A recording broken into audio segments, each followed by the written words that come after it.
एक चोर ने राजा के महल में चोरी की।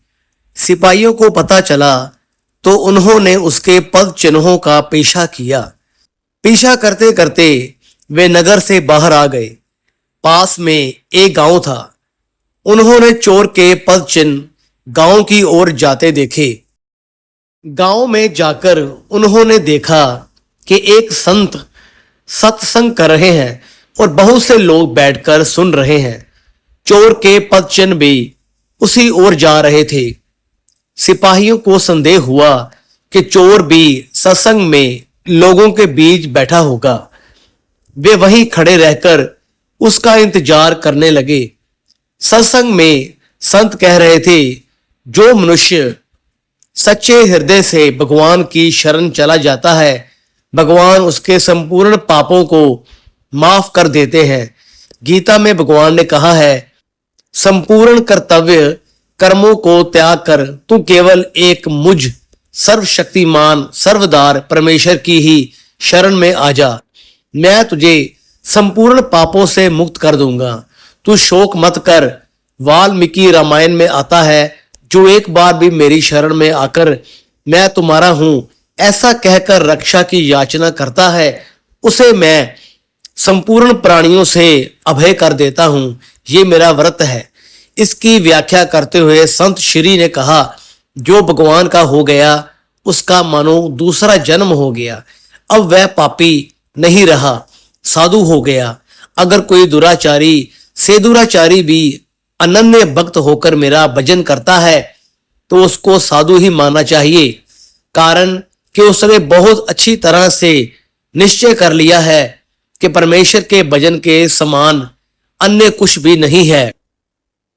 चोर वही बैठा सब सुन रहा था। उस पर सत्संग की बातों का बहुत असर पड़ा। उसने वहीं बैठे बैठे ये दृढ़ निश्चय कर लिया कि अभी से मैं भगवान की शरण लेता हूं। अब मैं कभी चोरी नहीं करूंगा। मैं भगवान का हो गया। सत्संग समाप्त हुआ। लोग उठकर बाहर जाने लगे। बाहर राजा के सिपाही चोर की तलाश में थे। चोर बाहर निकला तो सिपाहियों ने उसके पद चिन्हों को पहचान लिया और उसको पकड़ के राजा के सामने पेश किया। राजा ने चोर से पूछा, इस महल में तुम ही ने चोरी की है ना? सच सच बताओ, तुमने चुराया धन कहां रखा है? चोर ने दृढ़ता पूर्वक कहा, महाराज, इस जन्म में मैंने कोई भी चोरी नहीं की। सिपाही बोला, महाराज, ये झूठ बोलता है। हम इसके पद चिन्हों को पहचानते हैं। इसके पद चिन्ह चोर के पद चिन्हों से मिलते हैं। इससे साफ सिद्ध होता है कि चोरी इसी ने की है। राजा ने चोर की परीक्षा लेने की आज्ञा दी, जिससे पता चले कि वह झूठा है या सच्चा। चोर के हाथ पर पीपल के 2.5 पत्ते रखकर उसको कच्चे सूत से बांध दिया गया। फिर उसके ऊपर गर्म करके लाल किया हुआ लोहा रखा, परंतु उसका हाथ जलना तो दूर, सूत और पत्ते भी नहीं जले। लोहा नीचे जमीन पर रखा तो वह जगह काली हो गई। राजा ने सोचा कि वास्तव में इसने चोरी नहीं की, ये निर्दोष है। अब राजा सिपाहियों पर बहुत नाराज हुआ कि तुम लोगों ने एक निर्दोष पुरुष पर चोरी का आरोप लगाया है, तुम लोगों को दंड दिया जाएगा। यह सुनकर चोर बोला, नहीं महाराज, आप इनको दंड ना दे, इनका कोई भी दोष नहीं है। चोरी मैंने ही की थी। राजा ने सोचा कि ये साधु पुरुष है, इसलिए सिपाहियों को दंड से बचाने के लिए चोरी का दोष अपने सर पर ले रहा है। राजा बोला, तुम इन पर दया करके इनको बचाने के लिए ऐसा कह रहे हो, पर मैं इन्हें दंड अवश्य दूंगा। चोर बोला, महाराज, मैं झूठ नहीं बोल रहा हूं, चोरी मैंने ही की थी। अगर आपको विश्वास ना हो तो अपने आदमियों को मेरे पास भेजो।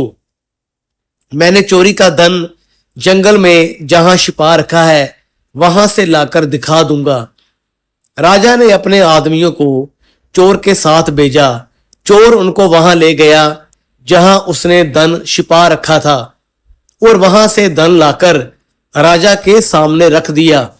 यह देखकर राजा को बड़ा आश्चर्य हुआ।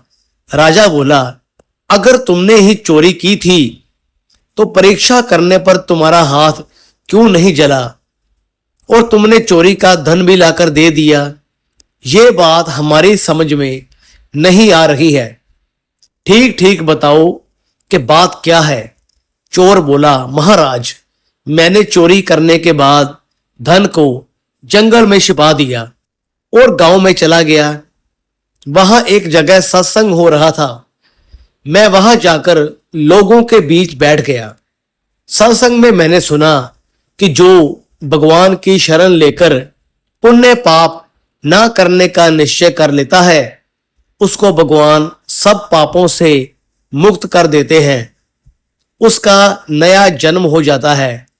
इस बात का मुझ पर असर पड़ा और मैंने दृढ़ निश्चय कर लिया कि अब मैं कभी भी चोरी नहीं करूंगा।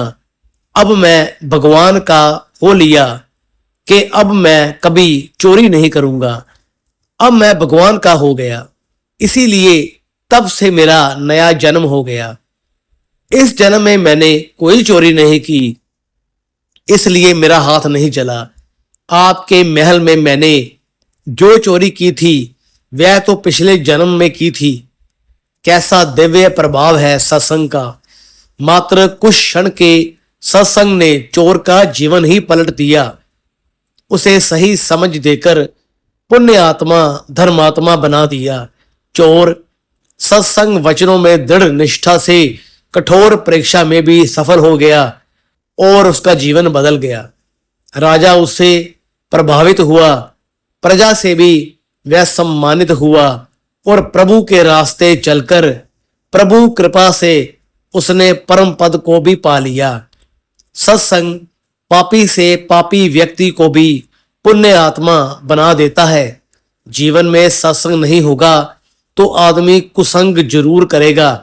कुसंग व्यक्ति से कुकर्म करवाकर व्यक्ति को पतन के नरक में गिरा देता है, लेकिन सत्संग व्यक्ति को तार देता है, महान बना देता है।